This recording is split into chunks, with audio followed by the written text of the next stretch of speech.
Hey Stillwater, welcome to the Still Connects podcast, a podcast all about Stillwater, Oklahoma. I'm your host, Denver Evans, a born and raised Stillwater local and owner of Stillwater Digital Marketing. Every Wednesday, I share a friendly chat with someone in our community that's helping make Stillwater such a great place. Whether you're a longtime resident or a visitor, this is your place to plug in, stay inspired, and still connect with the stories that shape our community. And if you ever want to watch these interviews, you can check them out on YouTube. For this episode, I got to sit down with Heather Houle with the Saville Center. Let's jump right into the conversation. How are you? I'm doing well. How are you today? Very good. So for people who haven't heard about the Saville Center, tell us a little bit about it, what you guys do. So we are a child advocacy center, and we serve all kids with all allegations of abuse. So this could be physical abuse, sexual abuse, if they've witnessed a homicide, domestic violence, drug endangerment, severe neglect. So we work with multiple partners, law enforcement, DHS, the district attorney's office, mental health, Stillwater Medical, several agencies that all partner.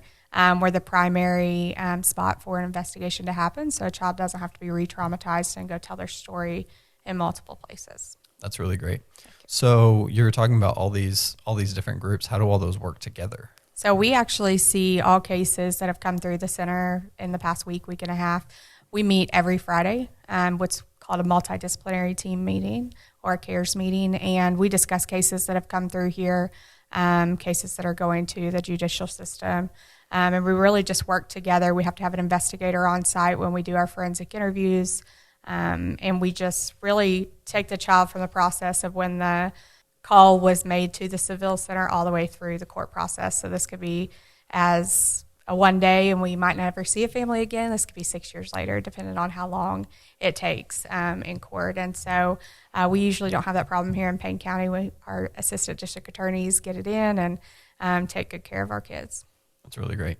So tell me a bit of your story, just kind of how you got here, but start as far back as you want. Okay. Well, I always knew wanted to be in a service field. So I started off in medical, and I was a EMT, and I worked hospice. And so it was always about helping families and just kind of people during their most vulnerable time. I had the opportunity to work in mental health after that and to help facilitate a whole clinic out of Coweta. And during that time, my family just had some changes, and the oil industry was kind of changing, and my husband had relocated at the time, and we decided to make Stillwater our home, and we both kind of landed here on a whim. And that's when I started just advocating in court for children with CASA for Kids and became a supervisor over there. Got recruited over to Big Brothers Big Sisters and started working in the mentorship program. And then the position came up at the Saville Center, and it was just the perfect fit. Like, where else was I ever going to find a resume that fit medical, mental health, and advocacy? Mm-hmm. And so it just felt really like a God thing. It's where I wanted to end up. The team was amazing, and it just hasn't stopped from there. Yeah. So I guess that's one thing I didn't say. What is your title? What is your position? Yeah. I'm the executive director at the Saville Center. Very cool. Very cool. So what does kind of your day-to-day look like?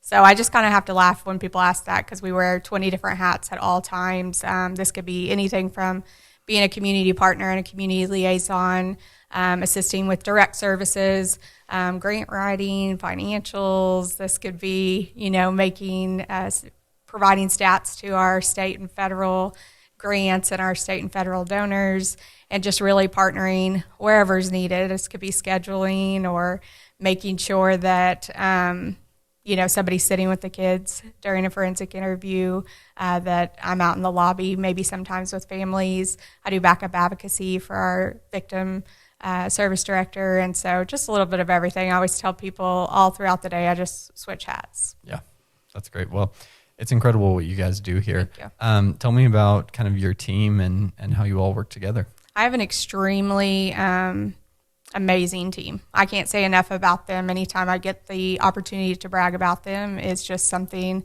that I love to do. So we've got an all-female staff, including our facility dog, Maria, and we all just work together very well. We debrief with each other very well, with the forensic medical, mental health, and advocacy being the forefront, and just making sure that anything else that needs to be done, we're doing it. So we're the housekeepers here, and we do facilities maintenance, and we work with our board of directors, and we go out in the community and sit at booths. And I don't have a team member right now that it isn't just pitching in. We've got somebody working in fundraising and community donors, and just really making sure that Saville's mission is first and foremost, and then the rest of it is just to make sure that we continue to run for 26 more years. That's really great. So what do you say, 26 more? Is that how long you all have Yeah, existed? 26 years this year. Wow, that's cool. We celebrated a big 25th last year, and it was fun. We had a ribbon cutting with the chamber. Our junior board came out and did a ribbon cutting for their little library, and it was just a really cool celebration. So your junior board, yes. Tell us about that. So we've got a group of kiddos that range from 6 to 17, and they advocate just like our board of directors. They do fundraising. They go out and spread awareness in the community. They've raised over $5,000 by themselves. They've bought a little library that hosts toiletries, food, and books for the community. They go out and do the Kaleidoscope Festival. It's really neat. We started just saying like they have to host their own meetings, and they run them from start to finish with just a little bit of oversight from parents. They have to, if they want to do a fundraiser like in their schools, a hat day, they have to go to their principal and present it themselves. And it's just really cool to watch kids that young make such an impact. Yeah, that sounds like a really unique experience. I had never heard about it until. Yeah.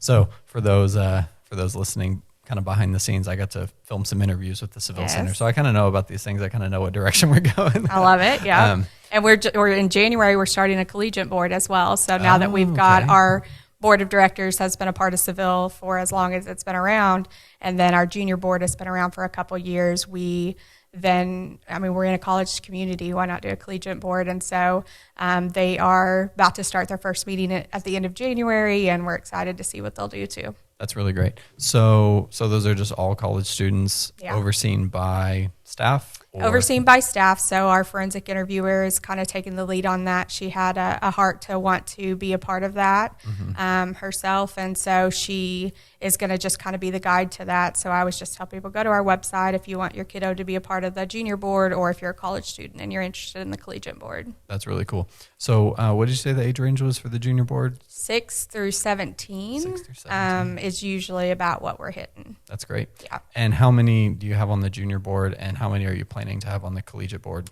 So we have about 11 members of the junior board right now, and then the collegiate board, we have about 15 that are interested right now. So, they'll kind of determine their roles of vice president, president, secretary, treasurer, all those things. And our junior board has that as well. And then outside of that, all of them are a part of a committee, just like our board of directors. That's really cool. Yeah, we're really super cool. excited about it. So tell me about just like your I guess, standard board. I don't know what. Sure, what yeah. No, a board of directors, Yeah. and most of them are phenomenal community members in all aspects. We've got business owners and bankers and realtors and people that are part of Stillwater Medical and the school system, and just a really neat group of people that are passionate about our mission, that help with fundraising, policies, personnel, all of those kind of decisions. So I have about 14 bosses, and it gets good and fun, and they're really passionate about what they do, and I'm excited to see what they'll do in 2025 too. That's really great. So so for those of you listening, we're recording this in December. Mid-December. So speaking of 2025, do you all have any big goals, news, announcements that you can talk about here? Yeah, so we haven't announced it yet, but it is kind of gone out to some of our donors. We have a new theme for our gala in May. So on May 17th, we're going to do pajamas and pearls. And then we're a part of the Kaleidoscope Festival team and committee again for prevention and child abuse awareness. So those are both exciting things. Dancing with the Stars will be back again in December of next year. And then there's some other really special things that I can't announce yet until the team is ready. But we've got some really cool new partnerships coming alive and things that we're really excited about. At the end of the year brings out like, we got to get through. We're trying, we're serving 124 more kids than we did last year. So it's been busy around here and hard. So anytime we get to just wake up and have some new energy about some new projects and some new partnerships, it's a really exciting day. Yeah, that's really great. You just named so many things that I want to keep asking you about. No, you're fine. Tell me about the gala. The gala is exciting. So we've done Derby in the past and then Mardi Gras last year. And we were going to keep to the Mardi Gras theme, and then we decided to kind of spice it up. So it's going to be anything from, silk pajamas all the way up to formal wear. And it's a nice brunch theme, and sponsorships available as always. So it'll be, dinner and music and fun and our auction. And it's always really just a cool event to attend. So we're really excited to have people out for that. So how do people get involved with that? So they can just go to our website for sponsorships. So that's the SavilleCenter.org and sign up for that. We're already taking sponsorships and donors. Partners are already partnering up with us for that. And Fantastic. So really excited. $75 tickets for individuals that want to be a part of it as well. Great. Very cool. So tell me about Dancing with the Stars. So excited. Because we've all watched the show, right? Yeah. It was so fun. This year, our winners were Chris Goff and Lauren Gill, and they actually won champions that the judge picked and then fan favorites as well. So they raised the most money individually. Cool. And then Rochelle Wingo and Rockford Brown both won Best Costume. This year was famous movie soundtracks. It was neat. It was a fun event. Mm-hmm. Next year will be even bigger. We're going to have some extra things with 2025, and it's our 5-year for Dancing with the Stars. Okay. So people will want to come out and be a part of that the first Saturday in December. So Dancing with the Stars is just people kind of in the business community that you all know that you ask to partner up, and they get 4 lessons with a dance instructor, Abby Graves, and she's donated all of her time to us. And she gives them 4 lessons and a specific dance and song. And then they can practice however much they want outside of that. And it's just really fun to see them come together. It always gets a little sketchy in November when people are like, I don't know, man. I don't know what I'm going to. And then they get out there and it's just the most fun. Mm-hmm. So where do you all normally host that? The Saville Center. Okay. Yeah, I did it 2 years ago. I got rookied into it when I got here. Oh, yeah. Had to do the jive, like me and Will Townsend over at Bank First. We had a good time, a little nerve-wracking, but it was really a lot of fun. So I encourage people to want to be a part of that. If you're a local and you want to dance, to reach out to us so we can put you on the list. Yeah, that's really fun.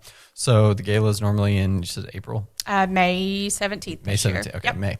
And then Dancing with the Stars is in? The first Saturday of December. Okay. You're going to dance, right? No. She's like, no, I'm running. I'll commentate. How about that? Ooh, that'd be a good one. Yeah, we need to have a comment. Well, you guys had who were your hosts this last year? You had Bobby from District. Bobby and Matt. Sickles. Matt from Matt from Stone Stone Cloud. Yep. And they were so much fun. It was just super neat to just watch their dynamic. They came and took a tour a week before, and so I got to walk them around all 3 of our buildings. They both have been over here, but to get to share stories with them, for them to walk in the clinic room and the forensic interview room, it changes things. It makes you think about what we're doing here. We've taken a $90,000 grant hit, and we've served more kids with less money. And so, a lot of changes, and they were really good to jump out there and just let the community know what those were. Yeah, that's really cool. So you mentioned the Kaleidoscope Festival. So that's something that is not directly, I guess, not originated from your organization, but it's something that you all kind of take the lead on. Is that correct? We partner with, so we're a part of a committee, and Matt Solons leads a lot of that himself. Bobby's a big part of it too. So then we have our community partners and some donors as well. And so like Wings of Hope is involved, and Lions Meadows of Hope, and just some Casa for Kids, different agencies. And we all partner up and really talk about, it's a real fun family event. So we had, I think, over 1,500 people come out last year, and it's all free to them. So we have some amazing donors that donate every year for that. And it's not, it doesn't directly impact anybody financially because we're not charging for anything, but the awareness factor for all of those groups that get to come out, get to see the kids, provide something fun for them to do. And really give families a space to maybe see some partnerships and agencies that they've never seen before, that they might need to utilize themselves. Yeah, that's really great. Thank you. I think having such an approachable event like that really kind of helps people dip their toes in. Yeah. Because I think a lot of times we don't we don't know what's going on in Stillwater, and a lot of that is for people's privacy. We don't know what's going on, but there are still these things happening, and so I think that's really great that you all create so many of these really approachable opportunities to get to know about the Saville Center and then partner with your organization and donate and all of those good things. Yeah, it's a safe space for them to just come out and have fun and ask questions and grab some information. Yeah. So what can people do to get involved with Saville Center? I always tell people, if you have a heart, I have a place for you. And so people, assume that they have to do something specific. And we need anything from lawn maintenance to cleaning to facilities maintenance. Like right now, we don't have anybody on our facilities committee other than a board member and a staff member. And so really just, I tell people if you're retired or not, if your family just wants to come out and pitch in, or you have a group, we've had like OSU alumni come out and clean our whole facility and do a deep clean. Just the little things that like we can never stop and do, and we don't have the money to just hire for, are the things that are most helpful. We had a church donate over $765 in Walmart gift cards to us recently. That's amazing. Somebody else donated $1,000 to help refinish our floors in our living room again because we're in a 1940s house. Yeah. And so just those little things. We have an Amazon wish list and all those little things that make a difference. My biggest ask for 2025 is for people to become monthly donors. And that can be anything from $10 all the way up to whatever they would want. Just to have that ongoing support year round would be something super beneficial for Saville. Right, because kind of like when you talked about taking the hit with the grant, it's huge for small businesses, but especially for nonprofits to know how much money is coming in so that you can like actually budget. Yeah. It's kind of nice, kind of like. Well, it's cool that you understand that because a lot of people really don't understand. We're not at a zero budget. Most nonprofits are in the red, right? Because we don't know what's coming in or we can guess year after year and we kind of know what grants are coming in, but it's also important to have large donors in your town and to have families chipping in and to have monthly sponsorships and business partnerships. We've been incredibly fortunate that so many of our partners have come back year after year to sponsor us. So yeah, I think people underestimate how much grassroots efforts so much work. Like that's how small businesses, that's how nonprofits work. Yeah, And I think what you all are doing is so incredible because like when you talked about not re-traumatizing kids by having them have to go from organization to organization to organization, but to just be able to come to one place that's set up for them, that's comfortable, that feels safe. They only have to go through everything one time, and then they're connected with all of these resources that they probably don't even understand. Yeah, I always tell people like it's at no cost to families at all. And to come in, most kids don't want to leave because they've had an interaction with one of our amazing staff members. And then they're coming in at most people's most vulnerable time. And when you're coming in at your most vulnerable time, it's hard to see new pathways for yourself. So to have a staff member, especially our advocate, show them new pathways that they might not have seen before they come in, like that's invaluable. So tell me a little bit about the space. Kind of walk us through maybe just like the experience when a kid shows up and what rooms they would go to and what you all have done to help them feel loved and comfortable. Yeah, so if anybody ever goes down 9th, we're the white buildings with the red doors, and we have 3 different buildings. Right now we're sitting in our medical cottage, and you walk in and all buildings have a lobby or a living room is what it looks like. It's a very comfortable space. The medical cottage has 3 clinic rooms, and we also have a space for Maria, our facility dog, and then some offices upstairs. Next door, same thing. We have a lobby, a forensic interview room, and a room with our advocate in it. We have a huge conference room that our investigators could sit in, that our team can meet and have staff meetings, board meetings, our multidisciplinary team meetings. And then our mental health cottage is right behind that. Again, a lobby or a living room, and then a space for therapy in another room. And a child would just walk through that red door, and they're greeted by one of our amazing staff members or interns. And that's where the process starts. They are never forced to talk here. So if they want to go to the forensic interview room and disclose, obviously, that's best case scenario for investigation. But if a child comes in and they don't want to talk, they're never forced to. And that's important for people to know, that our forensic interviewer is there to build rapport with them, to find out about their family and who they live with, and allow them the opportunity to disclose if they're ready to. And if not, therapy or other resources are suggested, and then they're welcome to come back when they are ready. And while that child's in the forensic interview room, their family would be meeting with the advocate to get all the resources that they need moving forward as well. That's incredible. It's a neat space. Yeah, you guys you have your process. We do. Yeah, we have a cool group, really, really neat staff and investigators and just full team. Holistically, it's just an awesome group to be a part of. And so do you know how many children you've served through 2024 so far? Or? I do. We are over 514 kids this year, which is 124 over last year's numbers. Wow. And so that rise can be several things. We're still seeing post-pandemic different things happening there. And then we've started a prevention program. And of course, when you place prevention and kids get to learn about their boundaries and things get worse before they get better, right? And so that's what we're kind of seeing when we're getting reports from schools and different partners that are allowing us to help with that program. Yeah, so I remember we talked a while back about that program. Tell everyone kind of about that program. Yeah, that program's called ROAR, and it is about body boundaries. All Stillwater Public School counselors have been trained in it, and it's to remember that your privates are private, that it's okay to say no, that we always talk about secrets, and we raise our voice and tell someone. So that's the little acronym behind it. It's a pretty short lesson, but it's mighty, is what I always say. And it's exciting, the feedback we've had from it and the calls that we've gotten, because that program was presented in a classroom. Parents can opt out of it, but it's not anything that we're going in and talking specifically about what body parts are called and those kind of things. It's very, very drawn back a little bit. Pretty surface level. Yeah, pretty surface level. But still it's making a difference. Yeah, and then we have Ann Morgan. She's one of our board members, and she started a 5K ROAR run that will be in March, and so be looking for that too, because this will be the second year.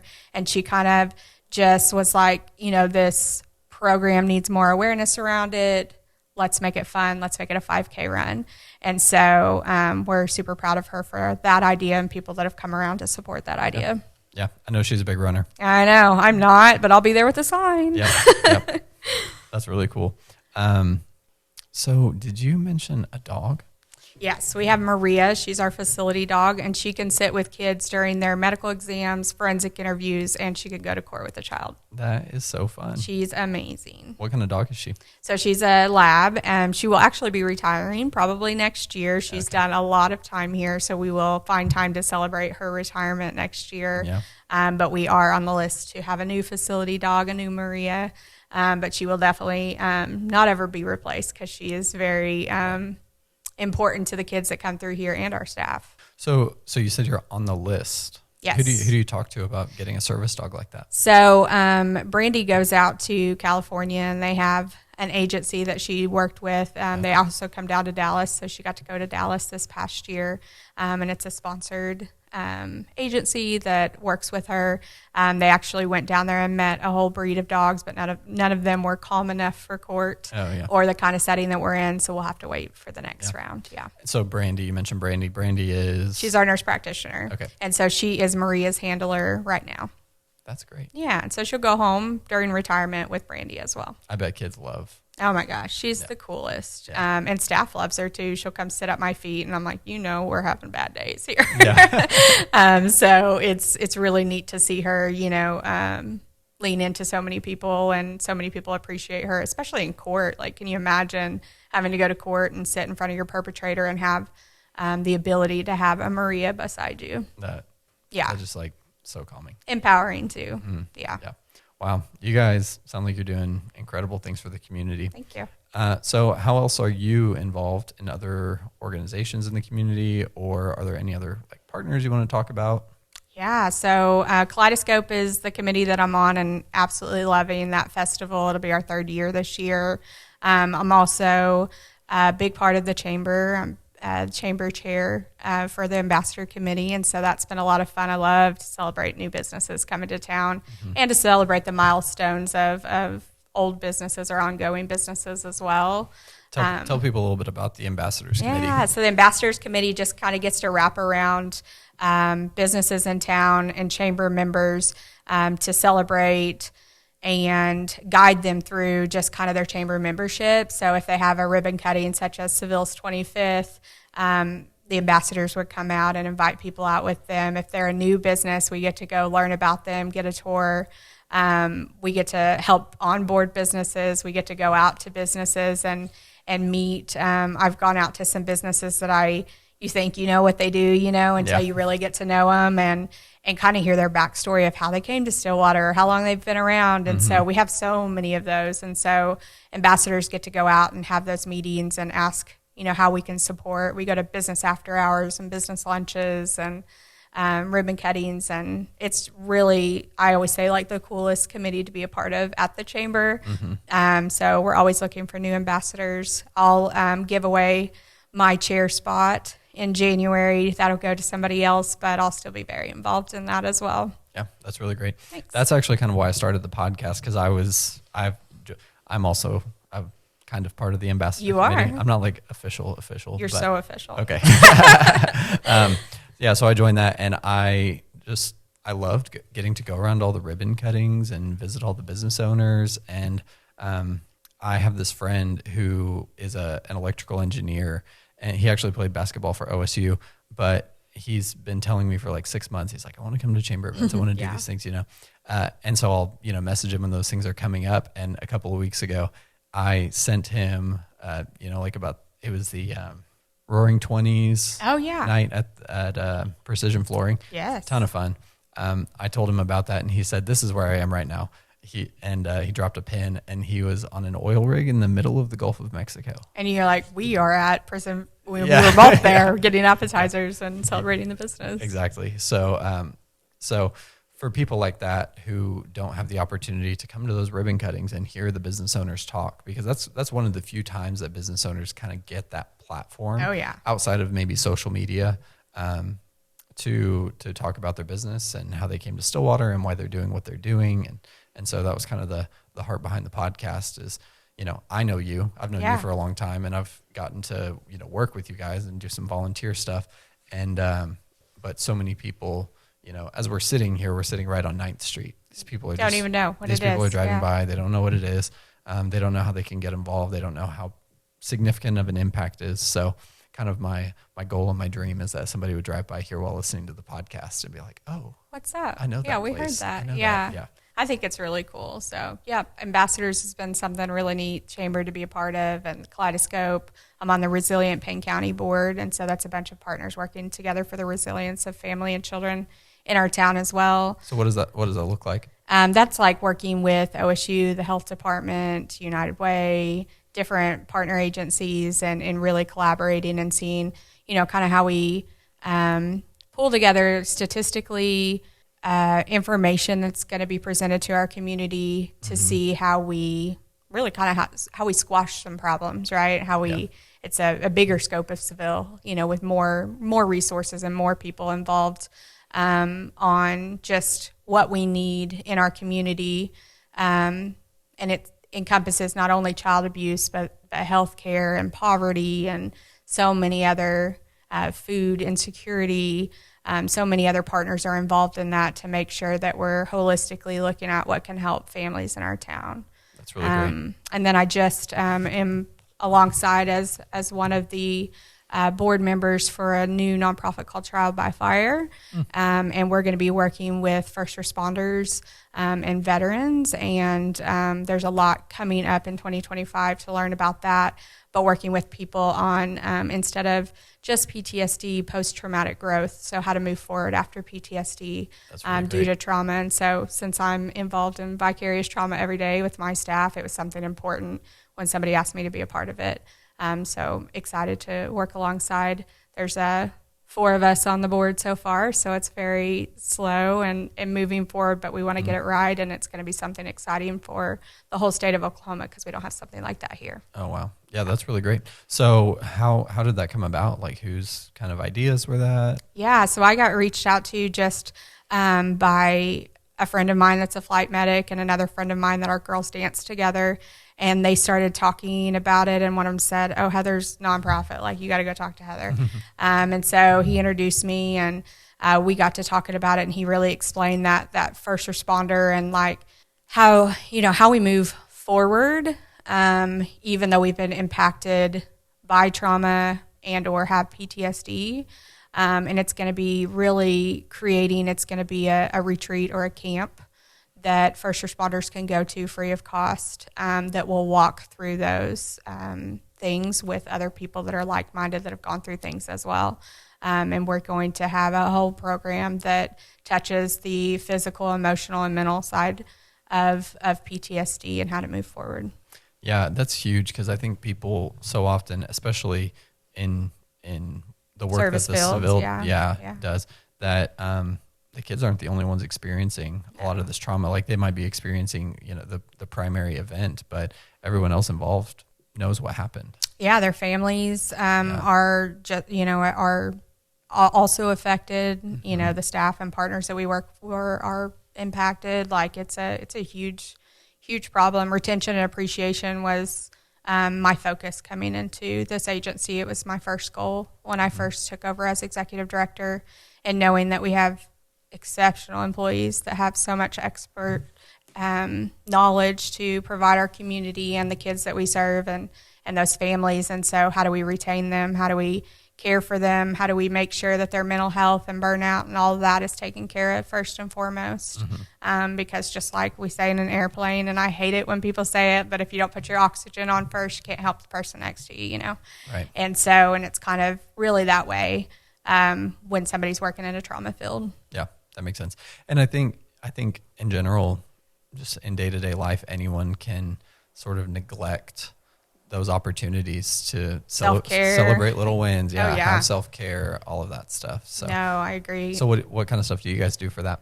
So I am excited. We brought in a mental health therapist to talk to our staff. We have progressive PTO. We take staff days, so there's times where we're just like, man, it's too much. Mm-hmm. We've had a heinous and shocking case, and we got to get out of here. Yeah. And so just carrying, debriefing. We have a state counselor as well.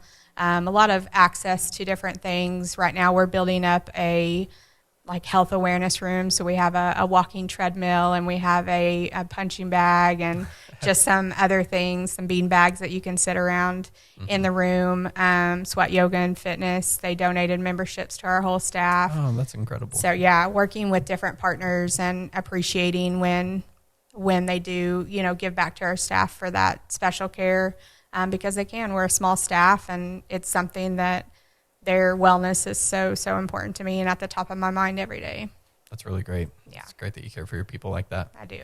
Is there anything else? No, I'm, like I said, just super excited to kind of wrap up this year and set some new goals and succession planning and sustainability for the future. And we're meeting with different staff and board members to kind of figure out what that looks like for us and how do we grow. And we've been a small staff for a very long time, and once we get that funding, what are we going to do with it kind of thing. So big dreams here. It's just getting that financial stability and that community support behind us. So I'm super excited about that. So one more time, just kind of for everybody, how do people get involved? How do people sign up to give consistently?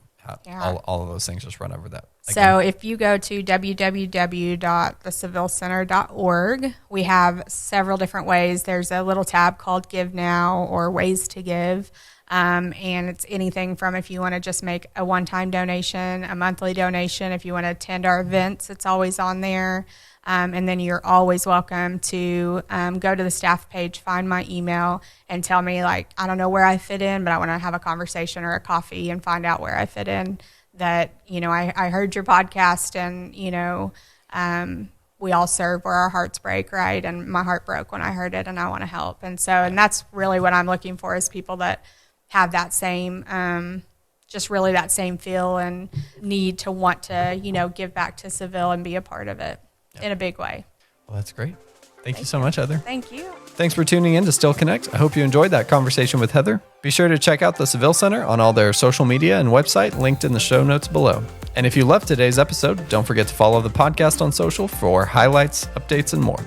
Also, be sure to share the podcast with all of your Stillwater friends so that we can grow the podcast and our community. If you believe in building community through these conversations, consider supporting the podcast on Patreon, where for a small monthly commitment, you can get early access to episodes, a peek behind the curtain at the podcast process, and a shout out on an episode.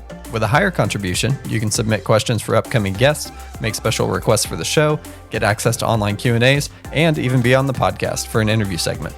No matter what your capacity for supporting the podcast is, every little bit helps grow this amazing community. And we all need community. So even when life gets busy, make sure you still connect.